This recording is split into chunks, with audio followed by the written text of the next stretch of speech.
Tower 28 has found itself at the center of the latest viral controversy with its latest mineral sunscreen release. So obviously I have it in my hands here, and I just wanted to post a video where I kind of talked through my thoughts on the controversy, and I'm not going to be defending everything Tower 28 did, but at the same time, I think there's kind of a natural sort of outrage reaction that I've seen in a lot of different creators. So I just wanted to approach the situation with a little bit more nuance and explain why I don't think we should cancel Tower 28. I don't think they are uniquely at fault in this arena. And so again, because sunscreen is such a complicated topic, I wanted to kind of dissect this issue with a little bit of care and attention to details. So don't unsubscribe if you think this is just a Tower 28 kind of apology video, because that's not what it is. So let's talk about it. So I'm going to be referencing in part an article from the media outlet Beauty Independent. So the name of the article is Why Tower 28's No White Cast Mineral Sunscreen Backfired and How Brands Can Do Better. And this appears to be written by a woman of color, Taylor Bryant, for what it's worth. So I think the quote I have here is actually from an Instagram post linking to the article, but it says, Tower 28's recent mineral sunscreen launch sparked backlash after its no white cast claim proved misleading on deeper skin tones, prompting an apology from founder Amy Liu and a commitment to reform. Beauty industry experts emphasized that true white cast-free mineral formulations are nearly impossible without pigment or nano zinc. Zinc oxide and titanium dioxide are physical particles, and no matter how well they're dispersed or micronized, they will leave some degree of visible residue on certain skin tones, explains cosmetic chemist Krupa Coastline, I think is how she pronounces her name. I'll come back to her in a minute, but it continues. The incident has become a case study in the risks of overpromising and the need for precise, transparent language in sun care marketing. Coastline says it prevents an opportunity to level up on inclusive product development. So a couple things I wanted to highlight before I move on here. So zinc oxide and titanium dioxide are two of the primary ingredients that you see in mineral sunscreen. This one in particular has 12.5 zinc oxide that you can see on the back there. And the other thing was Krupa Coastline. I'll put her name on the screen because I'm not positive I'm pronouncing her last name properly. I did find a couple interviews online, but no one actually said her last name. So I just wanted to highlight her because she is a cosmetic chemist. And she's the main person behind KKT Innovation Labs. So it's a cosmetics lab that formulates clean beauty products. This is what I'm taking from their website. Clean beauty products rooted in science, free of ingredients and processes with questionable safety. We refuse to take shortcuts in developing clean beauty products. Our formulations are based on the latest research in cosmetic chemistry, environmental science, and skin and body biology. As a result, our products are designed to be safe for consumers and the planet. So this leads me into some of my disclaimers, if you will. So I will say that I typically purchase mineral sunscreen, I'll put a little asterisk by that for now, mineral sunscreens exclusively because I do have more sensitive skin. In particular, I find that alpha-benzone can really irritate my skin, so I've kind of shied away from those ingredients in favor of mineral sunscreens for pure kind of skin comfort and what kind of works on my skin. So I'm not demonizing chemical sunscreens at all. I want to make that very clear. I think that you should use whatever works for you and that will give you adequate sun protection. So like I said, I have gravitated towards mineral sunscreens as a general rule. Obviously, I'm very fair-skinned, so any potential white cast is much more diminished on my skin tone than it may be on others. And I don't want to trivialize any struggles that people with darker skin tones have in finding mineral sunscreen that works for them. And I'll go into that in a little bit more depth later on. I am also not a cosmetic chemist or an expert in product development or marketing. I am a beauty enthusiast, and I spend a lot of my free time thinking and trying makeup and skincare, but I'm coming at this from a consumer standpoint and not an expert in any of these areas. So talking about whether mineral sunscreens are kind of inherently friendly towards deeper skin tones, the article from Beauty Independent that I mentioned, it quotes from Javon Ford, who is a cosmetic chemist on social media, and he said that mineral sunscreens have to be either tinted or made with nano zinc oxide, so those are made of tiny nanoparticles that make the zinc oxide less noticeable on the skin. However, nano zinc oxide is avoided by some brands out of concern that it penetrates deeply into the skin, although studies have shown those concerns are unfounded and is generally considered safe. So there's a lot of fear-mongering in general that goes hand in hand with sunscreen. And as I mentioned, although I do have a preference for mineral sunscreens, a lot of mineral sunscreens currently on the market are actually hybrid formulas, so they're not strictly mineral. They have sunscreen boosters, so they're really more of a hybrid formula. So I'm going to butcher this, but butyl salicylate, I'm going to go with, is functionally the same as octisalate, which is a chemical sunscreen filter that you see. So this product does have that sunscreen booster. So I know Angie Hot and Flashy, she did a roundup of mineral sunscreens, and I think she even is sensitive to some of those sunscreen boosters. So it's kind of a way for brands that are trying to market a purely mineral sunscreen to make the formula a little bit more cosmetically elegant. You can see the butyl salicylate is the third ingredient in the inactive ingredients there. So like I said, we're kind of talking about mineral sunscreens with an asterisk, and I don't seem to have any sensitivities to that ingredient, but I just wanted to mention that.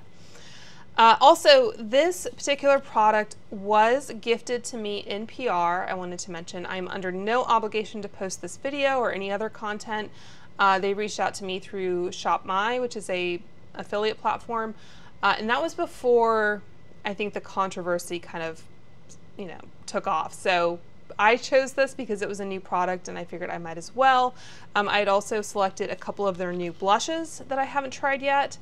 So again, these were provided in PR, but under no obligation to post this video. So again, my bottom line here is not to defend everything that Tower 28 did. I think they definitely erred in some of their marketing choices, but I don't think it was kind of a fundamental formulation issue so much as some marketing decisions. And of course, marketing can inform product development. But I think they could have approached this a little bit differently and it would have gone a lot better for them. So talking about the controversy, Dr. Julian Sass, I think, is the first video that I really saw about this. And there are two videos that he posted kind of back to back that I wanted to highlight. And he is a black man who specializes in sunscreen reviews, at least on social media. He has a PhD, I'm not sure exactly in what discipline, but he is a cosmetic scientist and consultant, and obviously knows a lot more about sunscreen formulations than I ever will. So I'm going to play the first video that got a lot of attention here. So the little title of it is Tower 28's No White Cast Mineral Sunscreen. Let's discuss Tower 28's mineral sunscreen. Tower 28 sent over their new mineral sunscreens, and you better believe I have some thoughts. Let's get to the good part first. So this has seals from the associations for psoriasis, rosacea, and eczema. Tower 28's whole thing is sensitive skin, so these seals are really expensive and quite tedious to get, particularly rosacea, so kudos to them for going through all of the work and time and money to get all of these sealed. But let's get into the elephant in the room. They have really hammered in throughout this entire campaign that this product has no white cast. And it's even on the PR box, right there, clear as day. But here's the thing. White cast-free mineral sunscreens don't exist. They will never exist. You have to apply a half a teaspoon for your face, your ears, and your neck. Most of their marketing materials, those people are not doing that. It's that small swatch on the cheek or just generally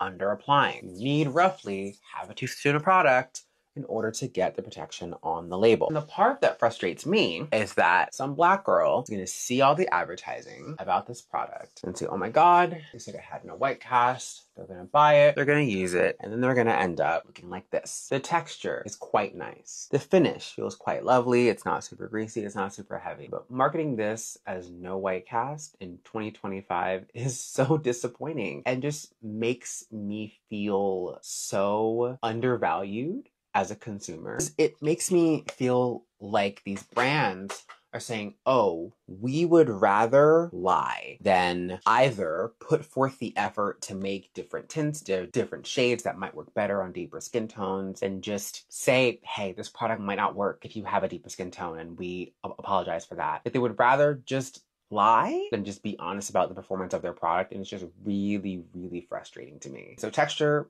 great. It's probably gonna be great if you have sensitive skin and you have like a light to medium skin tone. The no white cast thing, I mean, what else do I have to say? This is a no. And I don't want y'all to think that I hate Tower 28 or that I'm attacking the brand or anything. Like, I have their lip balm right here. It's one of my all-time favorites, but I just want us all to do better. Trust me, I get that mineral sunscreen is hard, but understand the limitations of the product that you're going to launch instead of having like performative inclusivity in your marketing, and then you have a bunch of disappointed black consumers. I don't know. Anyway, I hope that they can update their marketing around this product and stop claiming it has no white cast, because I mean, clearly it does. Okay, so I'm gonna pause briefly, and I do have some of their lip balms. I picked up this holiday kit, so I'm gonna just apply one of these while we're talking here. So there's a lot to unpack there. So this was the watermelon kiwi for reference. So I'm going to be applying a 1/4 teaspoon to half my face here. I actually have the measuring spoon. So I might not do the full 1/4 teaspoon because I'm not going to go too much onto my neck and ears, but half a teaspoon for your entire face, neck and ears is what you're supposed to do. So I'm gonna do that on half my face. And while I'm doing that, I'm going to play his second video here. It is Skin Cancer Awareness Month, and one of the biggest pain points around sunscreen is that dreaded white cast. So here's what happens. Many sunscreen filters, namely these, are white powders that can't dissolve in a sunscreen formula. What that means is that they have to suspend these powders throughout the formula, and they can look whitening on the skin. You can lessen the white cast by combining these with other filters, but if these are the only filters in your product, you're gonna have a white cast. Period. And the only real way around it is by using some kind of tint, but tints aren't always universal, so it's a really hard nut to crack. Additionally, there are some mattifying ingredients like these, used in lots of sunscreens for oily skin, that are also white powders that have the same whitening effect on the skin. If you're using a sunscreen in North America that has a white cast and it's not mineral, it's probably because of these mattifying agents. If you want to guarantee no white cast, then you probably want to avoid all these ingredients, but it's not a guarantee, and formulation matters. Okay, so that was obviously a shorter video. So I haven't even used that much here, so I might have to do this in a couple layers. And from what I understand, like the actual kind of formula, it's so much per like square centimeter or something. So your mileage may vary. And for reference, I think there's only one mineral sunscreen that he says works on his complexion. So the batting average of these mineral sunscreens on deeper complexions is not great in general. So I think it does tint my skin ever so lightly, warms it up a tad bit, which is kind of nice in a way because it evens out my skin a little bit. I'm just going to hopefully let that kind of absorb while I'm talking here.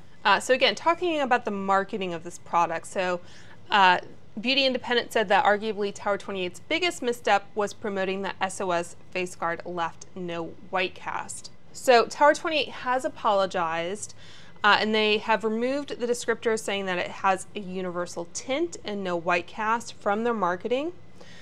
I did also want to highlight, I think Charlotte Palermo is her name. She's one of the co-founders of Do Skincare. Charlotte Palermino is her name actually. But anyway, I found her kind of recently, and she says that Do has actually been working on a mineral sunscreen for like 5 years. And I think that was one of the critiques that people had for Tower 28 was, how could you be working on this product for 5 years and release something like this that obviously has a white cast on deeper skin tones? And she has really, I think, shown a lot of the kind of behind the scenes of how difficult it actually is to formulate sunscreen. Obviously, it's very highly regulated, and it's also regulated differently in different countries. So the US is kind of notoriously behind in the chemical filters that it has approved. So that is why a lot of people have preferences for like Korean skincare or French skincare or sunscreens. And I think, was it James Welsh kind of made that point? And yes, those filters exist, but if they're not approved for use in the US, then you can't market them as a US company or US based company to a US consumer. You know what I mean? Like, you're kind of at the mercy of the country that you're in. And as I mentioned, there's a lot of fear mongering as well. The mineral sunscreen that I said works for Julian Sass, that one does have nano zinc oxide, which a lot of brands have taken pains to say that they don't include.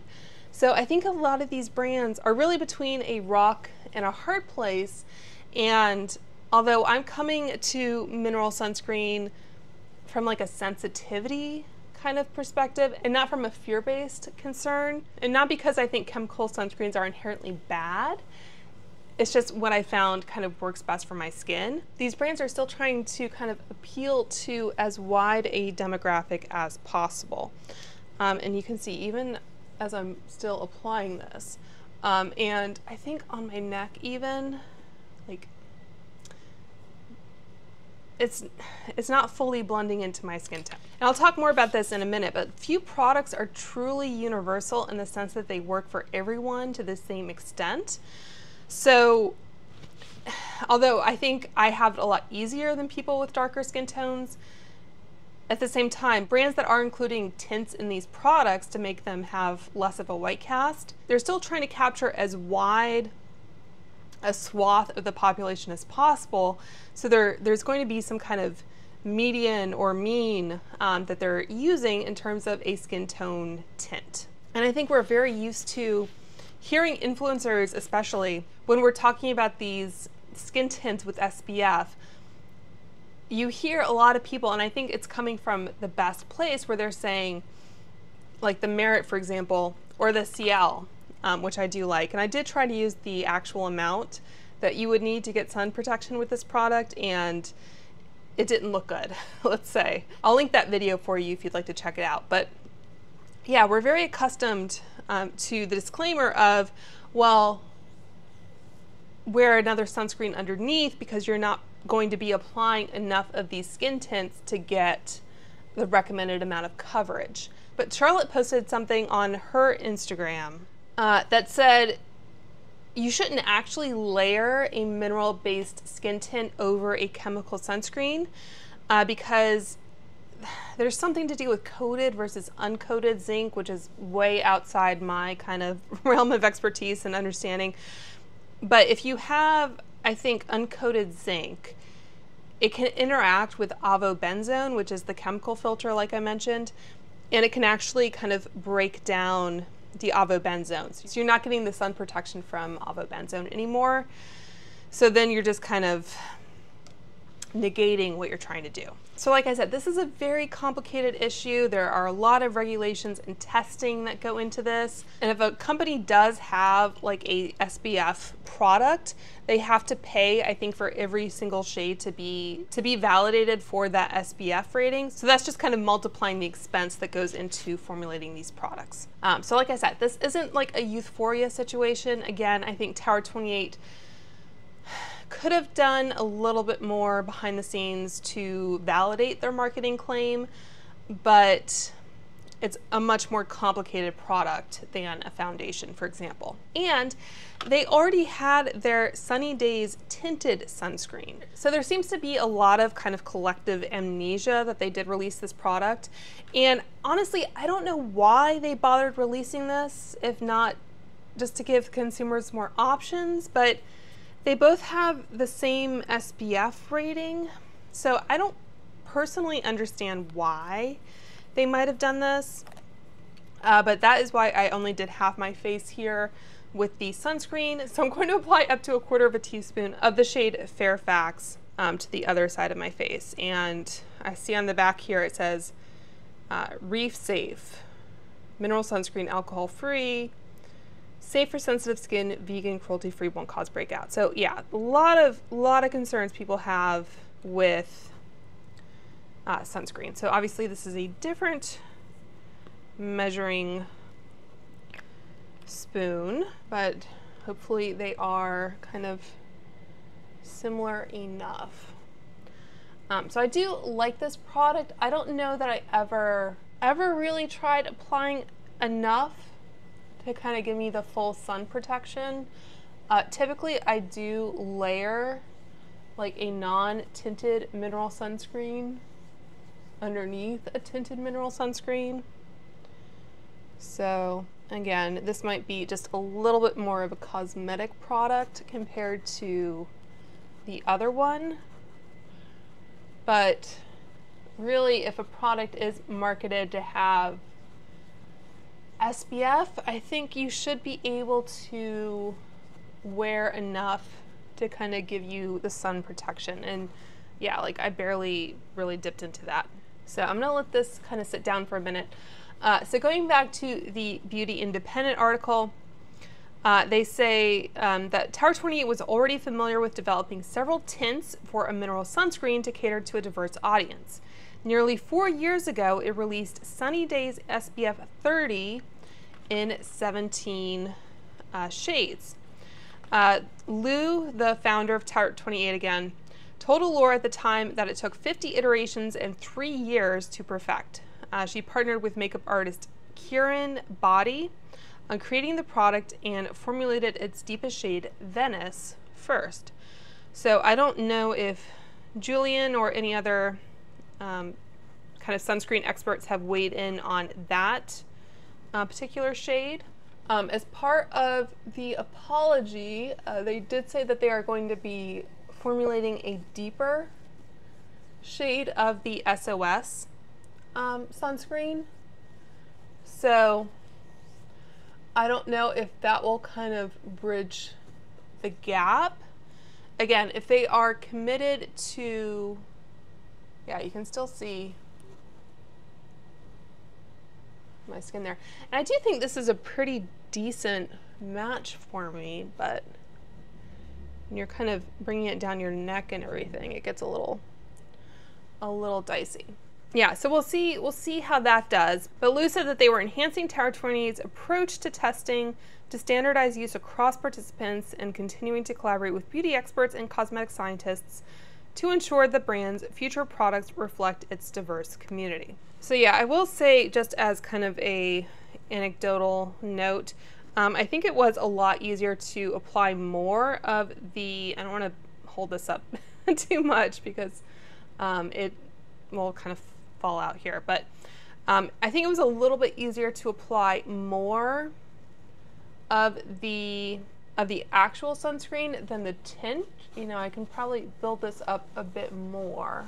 So like I said, you have those inherently white pigments, so adding kind of additional minerals, now I'm kind of bridging the gap here, but yeah, it is definitely more difficult to get kind of full coverage with the more tinted kind of cosmetic product, for sure.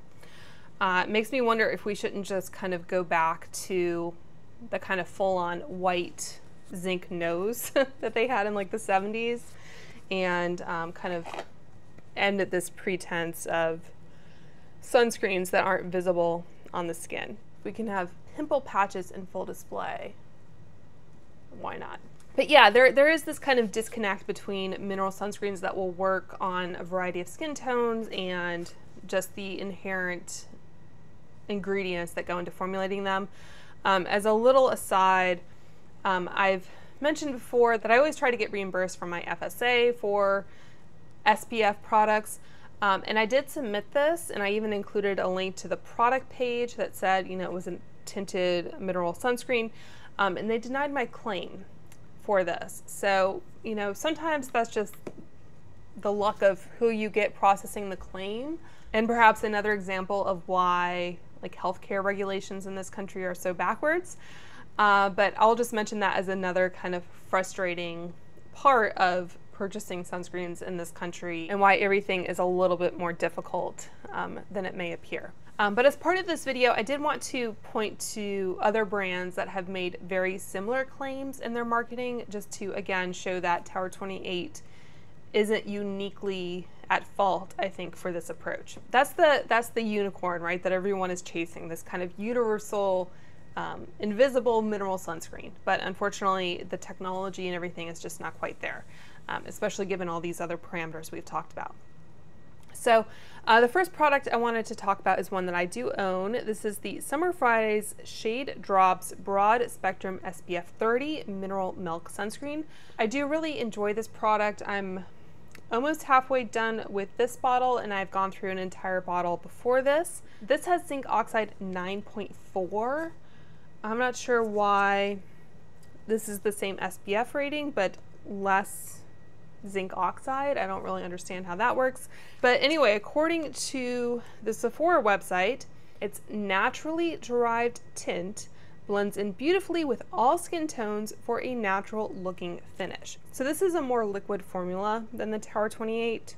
And this is a product I use pretty much every day. It has kind of this light yellow color to it. And I will do kind of the 2-finger rule with this and apply it that way. So I'm just going to squeeze a little bit of this Tower 28. I don't know if Julian or anyone else of color has reviewed this product, but let me know which one you think would be more likely to give a white cast to someone with a deeper complexion. So like I said, the Summer Fridays works really well for me because it's very close to my natural skin color. The Tower 28, a little bit less so. But either way, neither of these is probably universal or suitable for all skin tones. I don't know if this one says, if it claims to have non-nano zinc oxide, maybe that's part of the reason. So it doesn't specify, at least on the Sephora website. And as you can see, I am still quite glowy, and as Julian said, part of the reason that some products may have a white cast is that they have those kind of white mattifying ingredients that go into them. So that's another reason, another concern that people have. So I don't see them saying that it's non-nano zinc oxide, so maybe it is nano zinc oxide. But going on to another product that I have from Lion Pose. This is the Ghost Buster 100% Mineral Sunscreen SPF 42, so a little bit higher, with super zinc for no white cast. I think they even say in the title on the Sephora listing. This has zinc oxide 15%, and they say it's a powerful 100% mineral SPF that grips makeup and looks dewy with no white cast. So I'll show you what this one looks like. It's interesting on the box here. It says tested especially on skin of color, Fitzpatrick skin types 3 through 6. And I think Lion Pose is a Asian American founded brand, or like South Asian, Indian kind of thing. So it would make sense for them to do that. Yeah, on the box here it says, tinted with naturally occurring iron oxides to blend beautifully into all skin tones. All right, so I'll show you what this one looks like. Okay, so that's what the tint on that one looks like, which is even a little bit orangier than the Tower 28. The Tower 28 is more like peachy. Again, I've had sunscreens that I really enjoy. That's it, kind of blended out a little bit more. So like, yeah, it does give me a bit of a tan, and arguably a tan is better than a white cast. But I've even noticed like the Paula's Choice Super Light Daily Wrinkle Defense, which I used for a while. I kind of stopped using it because I thought it was maybe starting to show a little bit of a cast onto my neck, especially during the winter months. And I think Paula's Choice doesn't have kind of explicit marketing that says this will work on all skin tones. Let me show you what this one looks like. This one is technically expired, so I need to toss it, but I want it slightly beigeier. So I don't know how much I would have needed for my hand, but just trying to blend that down my arm.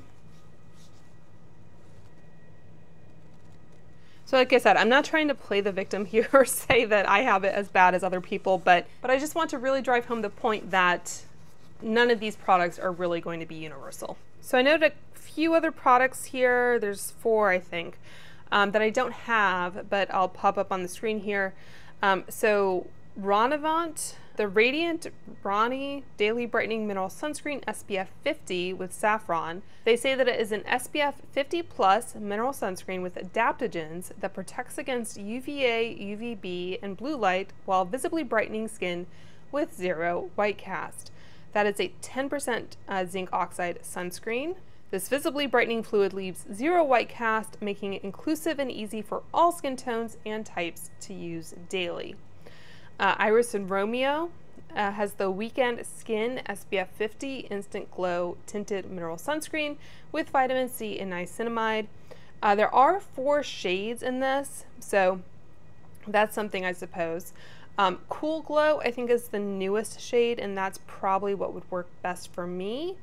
But there's also Universal Glow, Universal Warm Glow, and Bronze Glow. So that's a zinc oxide 10% sunscreen. And it says the skincare formula is perfect for bare-faced days when you want a quick but better glow, or as a makeup primer. It pairs supercharged actives with mineral sunscreen to prevent sun damage, combat hyperpigmentation, and soften wrinkles for all skin tones with no white cast. Sarah Creel, whose products I have enjoyed. So they have the Brilliant Repair Shield Illuminating Broad Spectrum Face... Too many words in these. The Brilliant Repair Shield Illuminating Broad Spectrum Face Mineral Sunscreen Serum SPF 50. Hopefully that made sense. The Sarah Creel sunscreen. Zinc oxide 12%, and they say it is a weightless 100% mineral sunscreen serum that delivers broad spectrum SPF and repair while it creates radiant glow. No white cast. Leaves your complexion with a golden glow. Again, would it look good on me? I don't think so. The Breakthrough 100% mineral non-nano zinc oxide formula, so maybe that's why they had to go deeper. Primes your skin for makeup and diffuses seamlessly into all skin tones with 0 white cast. Would it leave a tan cast though? Maybe.